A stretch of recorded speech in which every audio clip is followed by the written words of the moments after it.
Glory to Jesus Christ. Welcome back. You are listening to The Voice of Reason. And today's episode was inspired by one particular comment that was left on one of my TikTok videos. And this comment came from none other than my friend Mike from True Christian Ministry.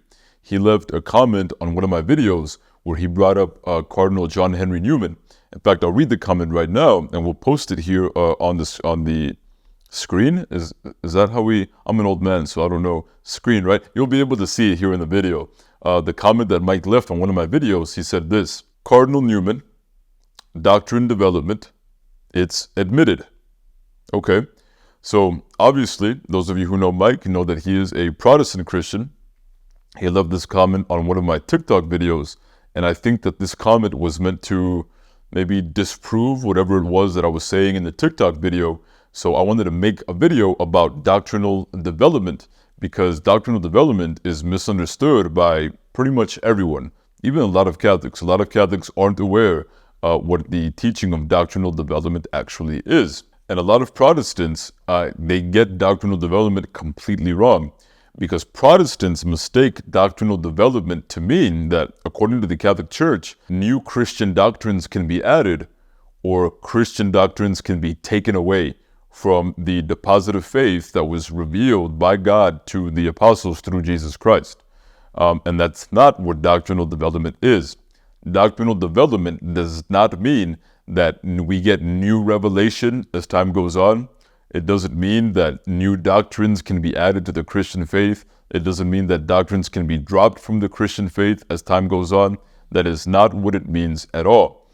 Doctrinal development has a very easy, basic definition. And first, let me address that whenever Protestants or any anti-Catholic brings up doctrinal development, they always bring up Cardinal Newman. They bring up St. John Henry Newman. For those of you who aren't aware, St. John Henry Newman is a very famous convert, probably the most famous theologian of the 19th century. He was an Anglican, so he was a Protestant, and he converted to the Catholic Church. And he is famous for the quote, "To be deep into history is to cease to be Protestant." That quote comes from Cardinal St. John Henry Newman. So he is a canonized saint in the church. And again, he is probably the most well-known theologian from the 19th century. So something that I've noticed is that whenever Protestants or anti-Catholics bring up development of doctrine, they always bring up Cardinal Newman. And what I've noticed is that it seems like they believe that Cardinal Newman invented this idea of development of doctrine. They think that it was invented by him in the 19th century, but that's not true. St. John Henry Newman did not invent the idea of the development of doctrine, which the Catholic Church then adopted. No, the development of doctrine was already believed and taught by the Catholic Church. It wasn't invented by him. You can actually go as far back as the 5th century with St. Vincent of Lérins. St. Vincent of Lérins and St. Augustine talked about the development of doctrine. So no, it wasn't invented by St. John Henry Newman in the 19th century. It was talked about by St. Vincent of Lérins, the earliest, in the 5th century. See, development of doctrine isn't something that was just invented by the church. It wasn't something that was just invented by St. John Henry Newman. Development of doctrine is actually something that we see play out in church history. And we actually see it play out with the most important and fundamental belief of the Christian religion, which is that God became incarnate. God became man. That is the most important and fundamental belief of the Christian religion, and that belief, that revealed truth, actually developed over time. It actually developed over the course of over 600 years. That belief, that revealed truth, that God became man, our understanding of that deepened and deepened as time went on, and that is development of doctrine. And again, we see this in history. So again, the revealed truth is that God, Jesus Christ, who is God, became incarnate. He became man. Okay, perfect. Well, what does that mean? What exactly does it mean to say that God became man? Because in the 4th century, there was a question that arose. The question was, okay, if God became man, does that mean that Jesus is a human person? Is Jesus a human person? There was somebody named Arius in North Africa in the 4th century who said, you know what, yeah, I think that Jesus is maybe not a human person, but maybe he's just an angelic person and he was created.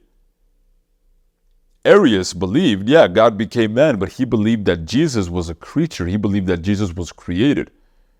So the position of Arius of Alexandria was, yeah, God became man, but Jesus isn't eternal.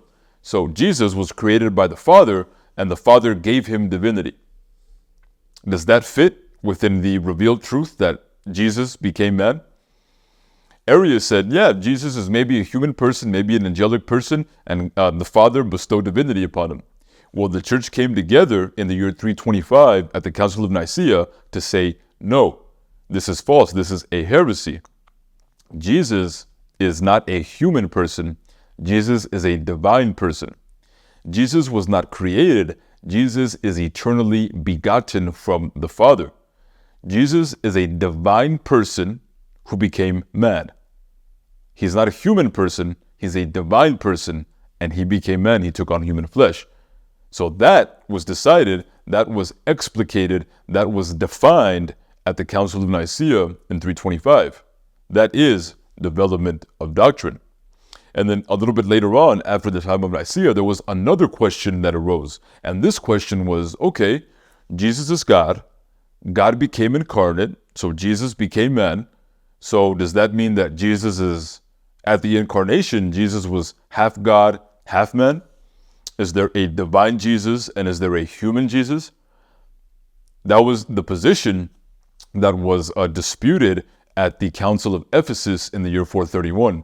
In the year 431, the church got back together again, and at the Council of Ephesus, they condemned that as a heresy. And they said, no, Jesus is not half God, half man.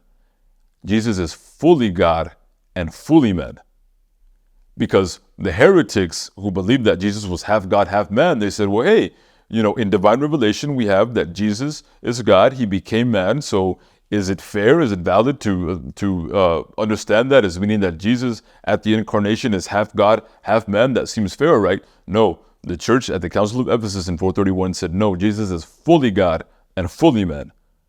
That is development of doctrine. And then 20 years later, there arose another question. So there were some Christians who said, okay, Jesus is God, Jesus became incarnate, Jesus took on human flesh, Jesus is fully God and he's fully man. Does that mean that Jesus only has a divine nature?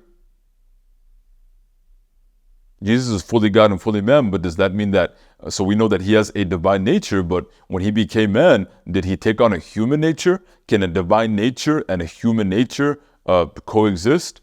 And there were some people in the 5th century who said, nah, like the heretic Eutyches, he said, no, Jesus is only divine. He only has a divine nature. He doesn't have a human nature. So yeah, Jesus is fully God and he's fully man, but that doesn't mean that he has a human nature.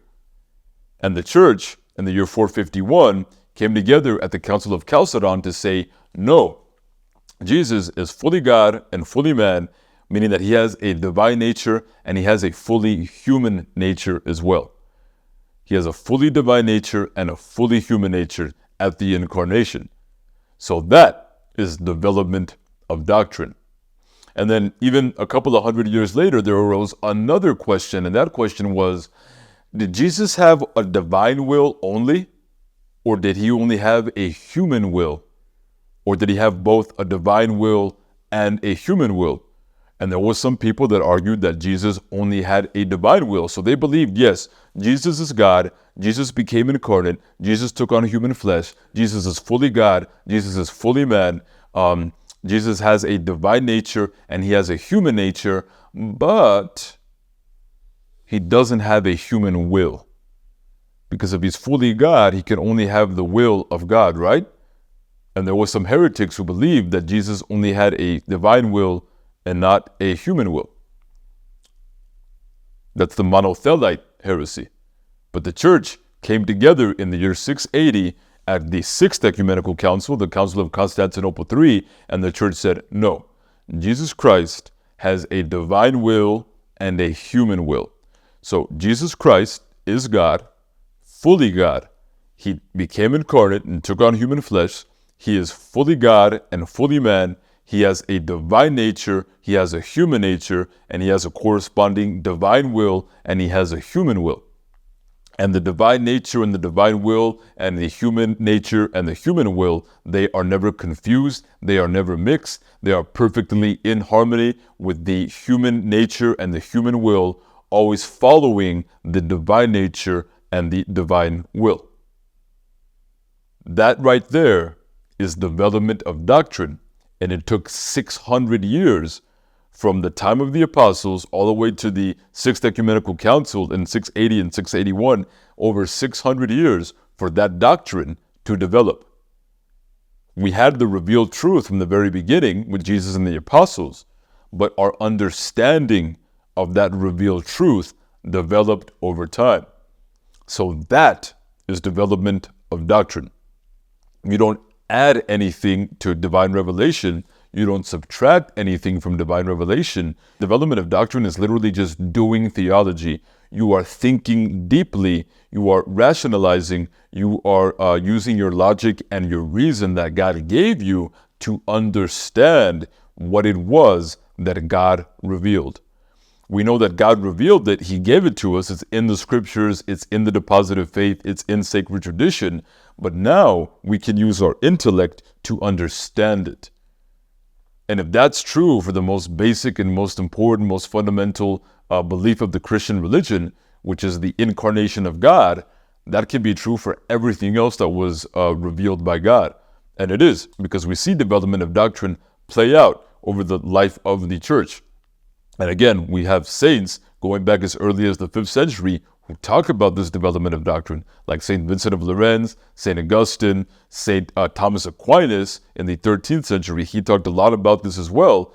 This was all in the belief of the church long before St. John Henry Newman. So yes, development of doctrine is a Christian belief. It does go all the way back to the patristic age, and we see it play out in history with the ecumenical councils, with the writings of the saints, and we see how our understanding of the revelation that God gave to the church once and for all grew. Our understanding grows. Our understanding of the deposit of faith, us doing theology, is what we call development of doctrine. So I highly recommend that you go and read the works of St. Vincent of Lérins, read St. Augustine, read St. Thomas Aquinas, and definitely go and read the works of St. John Henry Newman, because you will see that development of doctrine is part of the life of the Christian church. Glory to Jesus Christ. See you next time.